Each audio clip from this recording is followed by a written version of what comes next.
झूठ का जिसने पीटा ढोल, खोल दे उसकी पोल, बोल रे दिल्ली बोल।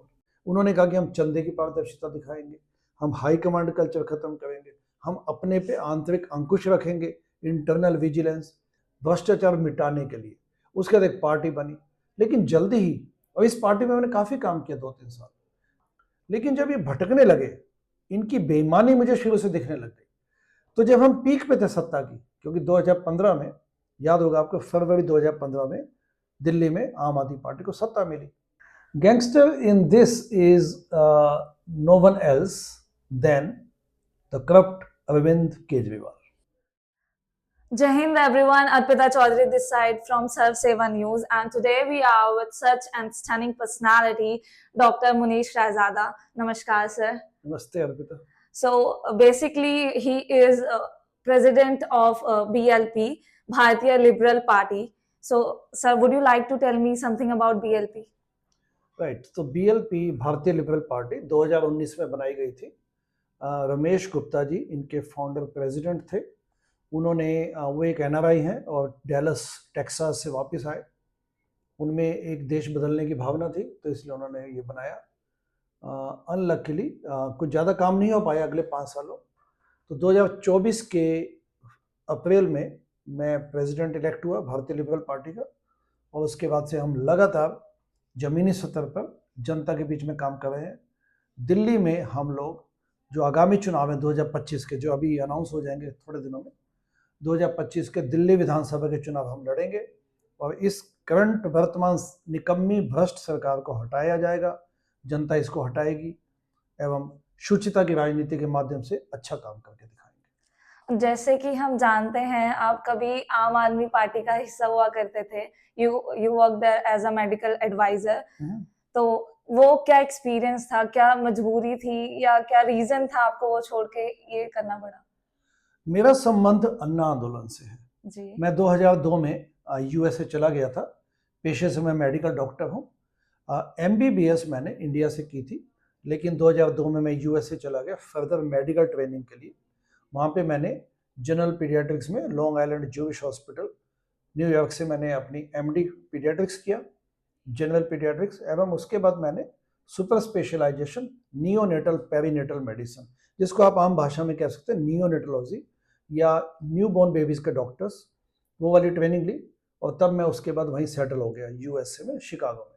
लेकिन जब 2011 में अन्ना आंदोलन शुरू हुआ, तो मुझे भी लगा कि करप्शन के खिलाफ, भ्रष्टाचार के खिलाफ एक मुहिम जो चली है, उसमें मैं भी जुड़ूं और जुटूं, और ताकि हम देश का वर्तमान और भविष्य अच्छा कर सकें।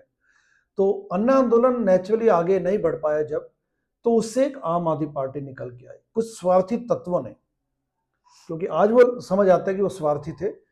उन्होंने एक पॉलिटिकल पार्टी बनाई जिसका नाम है आम आदमी पार्टी। मैं भी उससे जुड़ा उस वक्त। मुझे लगा कि वास्तव में व्यवस्था परिवर्तन का जो ये मुद्दा लेके आए हैं, तो व्यवस्था परिवर्तन होगा, कुछ अच्छा होगा, क्योंकि उन्होंने कहा कि हम 2-3 ऐसे सिद्धांत लेके आए हैं जिससे वास्तव में जो इंडियन डेमोक्रेसी, लोकतंत्र मजबूत बनेगा, सुदृढ़ बनेगा एवं विकासशील रास्ते पे चलेगा। उन्होंने कहा कि हम चंदे की पारदर्शिता दिखाएंगे, हम हाई कमांड कल्चर खत्म करेंगे, हम अपने पे आंतरिक अंकुश रखेंगे, इंटरनल विजिलेंस, जिसके लिए उन्होंने एल रामदास जी को पहला आंतरिक लोकपाल भी बनाया। तो लड़ाई शुरू हुई थी जन लोकपाल बिल की, अन्ना आंदोलन के माध्यम से भ्रष्टाचार मिटाने के लिए।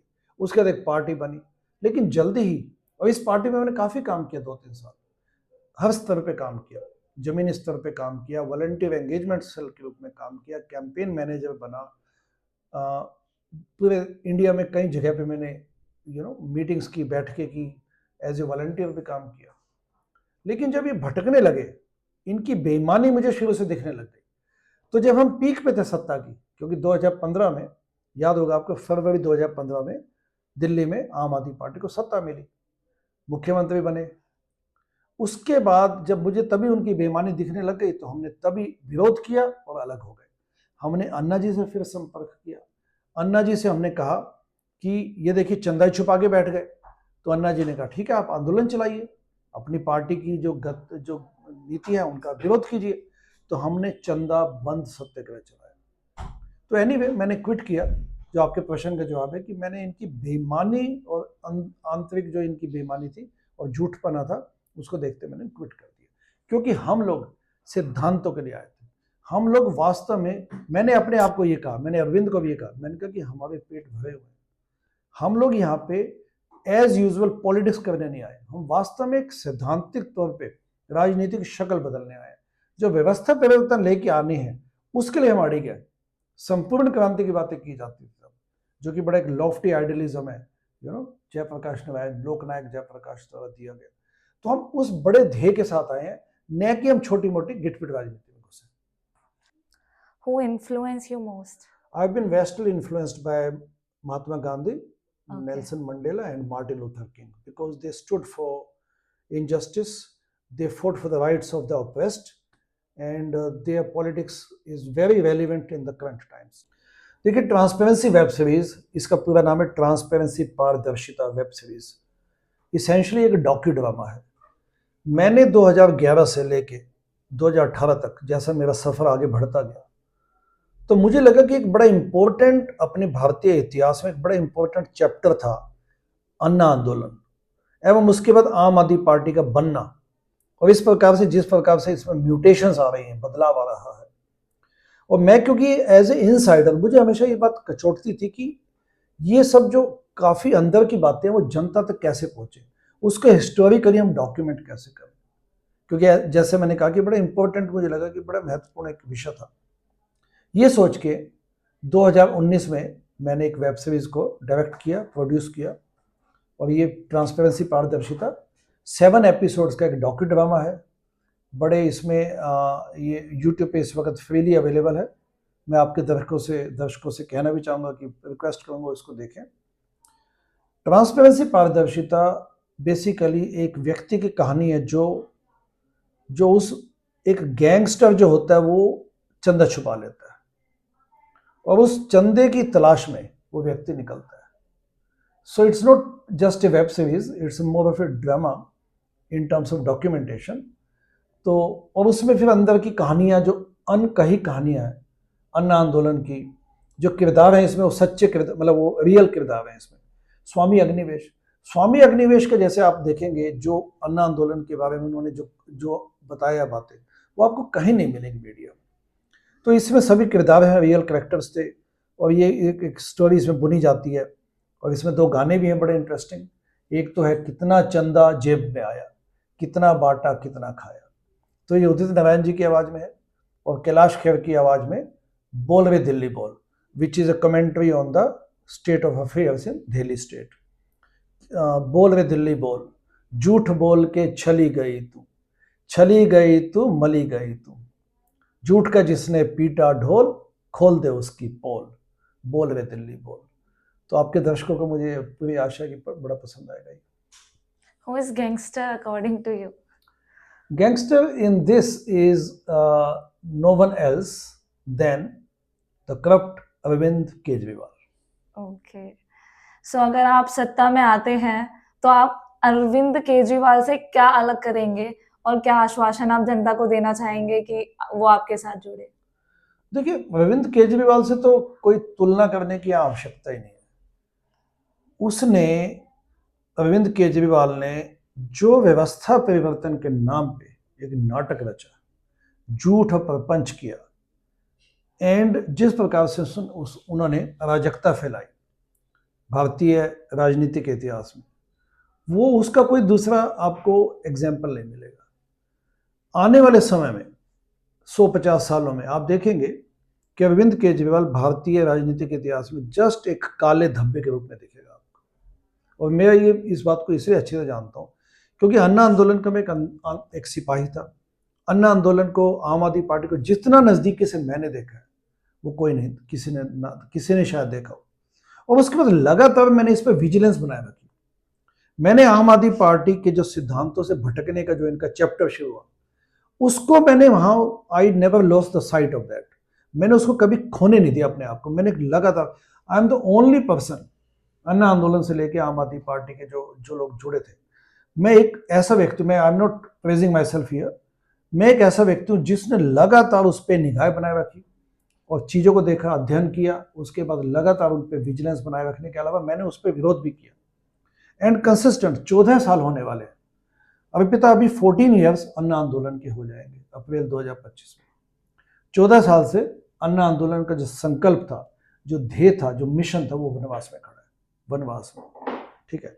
तो इसलिए उसको जितना डीपली मैंने स्टडी किया है, आई थिंक किसी ने, इसलिए मैं बड़े विश्वास के साथ बता सकता हूँ आपको कि आने वाले समय इतिहास अरविंद केजरीवाल को एक काले धब्बे के अलावा किसी ढंग की ट्रीटमेंट नहीं देगा। अब आपने पूछा कि क्या अलग करेंगे। भारतीय लिबरल पार्टी के 3 मूल सिद्धांत हैं जिनको हमने 3 इरादे बोला है। हमारे ये डिटर्मिनेशन है, हमारे संकल्प है। Number 1, good governance. अपने भारत में डेमोक्रेसी का एक सिस्टम बना हुआ है, which may not be the perfect but it is there. उसमें आपको ट्रांसपेरेंसी लेके आनी है, उसमें अकाउंटेबिलिटी लेके आनी है, रेस्पॉन्सिबिलिटी अकाउंटेबिलिटी को फिक्स कीजिए। तो यदि आप गवर्नेंस इंप्रूव करेंगे तो नेचुरली आप करप्शन से भी लड़ेंगे। हमने ये बोला है कि भारतीय लिबरल पार्टी सत्ता में आते दिल्ली में सबसे पहला काम करेगी एंटी करप्शन कमीशन का निर्माण, का गठन, ACC, एंटी करप्शन कमीशन। उसके माध्यम से जितने भी यहाँ पे अपने दिल्ली में कामकाज नहीं होते, व्यवस्थाएं चौपट हुई पड़ी हैं, सिस्टम्स यहाँ पे कोलैप्स हुए पड़े हैं, कोई भी बड़ा मुद्दा है, छोटा मुद्दा है, एवं भ्रष्टाचार के जो इशू है, उन सबको बड़े सम्मिलित ढंग से, उनको बड़े सेंट्रलाइज्ड वे में, केंद्रित ढंग से उनको हैंडल किया जाएगा। यदि आपने गवर्नेंस में करप्शन को कम कर दिया तो आपका काफी पैसा विकास के कामों में लगेगा, सीधी सी बात है। इस वक्त दिल्ली में जो इस वक्त एस्टिमेटेड जो प्रोजेक्टेड बजट है इस साल का, दिल्ली स्टेट का 8,000 करोड़ का तो डेफिसिट है उसमें, जबकि दिल्ली में कभी भी टैक्सेस की कोई कमी नहीं है। दिल्ली की इकोनॉमी बड़ी स्टेबल है, यहाँ पे जो आय के साधन है वो बड़े स्टेबल है यहाँ पे, क्योंकि दिल्ली राजधानी है देश की। तो तब भी 31 सालों में, 32 सालों में पहली बार ऐसी क्या सिचुएशन आन पड़ी कि अरविंद केजरीवाल की आम आदमी पार्टी गवर्नमेंट को डेफिसिट में जाना पड़ा। तो हम गुड गवर्नेंस पे ध्यान देंगे, करप्शन को एलिमिनेट करेंगे। थर्ड है सोशल जस्टिस, सामाजिक न्याय।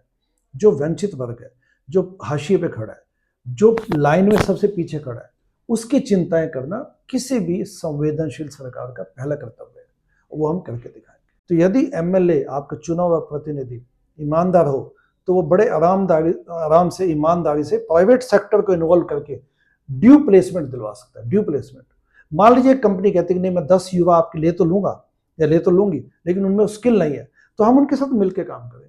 हम ये इंश्योर करेंगे, सुनिश्चित करेंगे कि हम उनके साथ मिलके जो स्किल सेट चाहिए, स्किल इंप्रूवमेंट करेंगे, स्किल डेवलपमेंट करेंगे और उसके बाद उनको ड्यू प्लेसमेंट दिलवाएंगे। So I am fully committed good education and good employment generation.